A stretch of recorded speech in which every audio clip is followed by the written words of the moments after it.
All right. So we gotta cut the field day.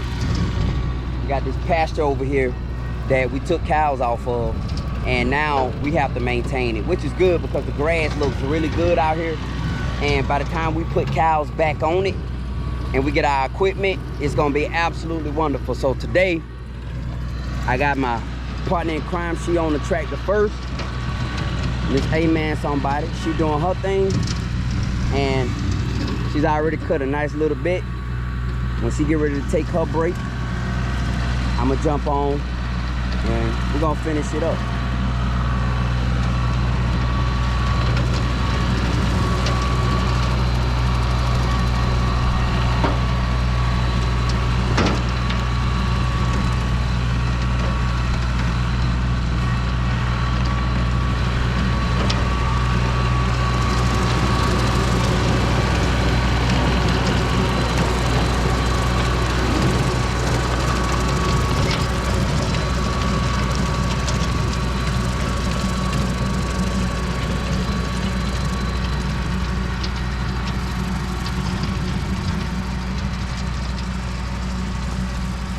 You know, the only thing about having a place like this is being able to maintain the grass. So, you know, you need to have a real strategy now.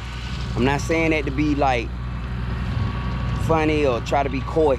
You need to have a real strategy surrounding the grass, because if you don't, that's gonna become a problem real fast, you know, especially if you buy one during the fall or the winter and the grass hadn't started growing. And by the time that grass get to growing, man, that could be a lot. You know, my advice is, you know, first, you probably, if you can find some animals that, cows are very, very like good about maintaining grass. They are, man. Cows maintain grass. It's just what come with cows. I was fortunate enough, none of my cows really got sick. You know, I didn't have to deal with some of the issues some people deal with when they have cows.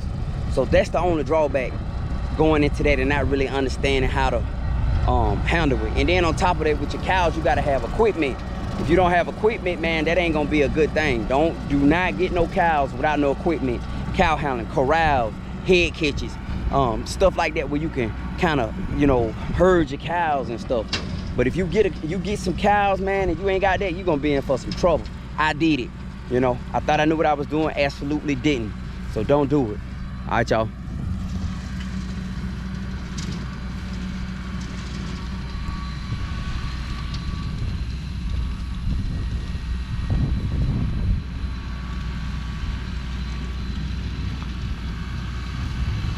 And this place over here, you're probably looking at like 3 acres, about 3 acres.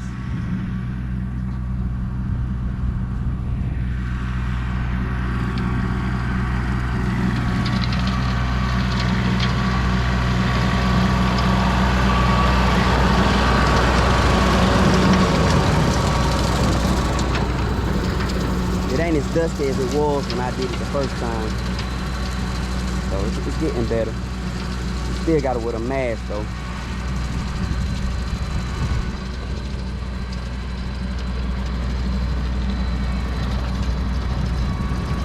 You see why you need to take your flea stuff? You got fleas? Yeah, that's why you need to take your flea stuff. Don't want to take your flea stuff. My brother said put garlic in his doggone food. I'm gonna try it.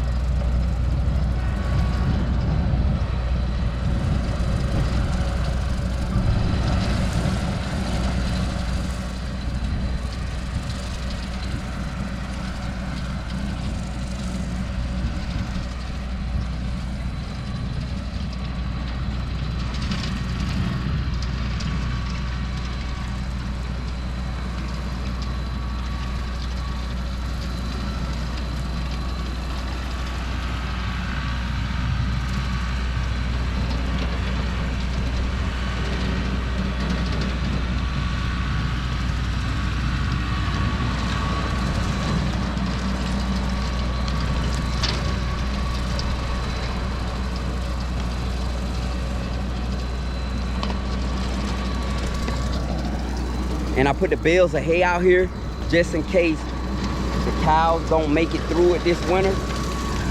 They could break down out here as they break down. And it transfer the fertilizer off of the bales. You may get some seeds. So anytime you can let your hay break down in your fields, do that. Because that grass, that same type of grass will start growing out here. Because when we first started this, y'all, man, this place was a mess. When I say this place was a mess, this place was a mess. I mean, you could even hardly see now. I mean, this is like 10 times better. But it took a lot of work, and it took the cows being out here. When the ground get wet, they walk on it. They manure out here. The cows did the bulk of it, guys. Yeah. So cows are an absolute tool, man. If you could get them, they'll bring a whole place back to life. Because when I say this thing was over here, it wasn't living. It wasn't living. It was tree stumps, pine trees. The soil was super acidic. Wouldn't nothing really grow over here because how acidic the soil is. Pine straw everywhere. Now, after tearing down, getting rid of the pine trees, burying the stumps, letting the cows stay over here like right at 1.5 years, boom, it looks pretty good. I almost got hay over here. Hey Jules, hey mama, how you doing, mama? Look at him, you can't even work, you so jealous. Get on your, take your jealous stuff on and go down there. Yeah, so jealous. Stop being jealous, dude.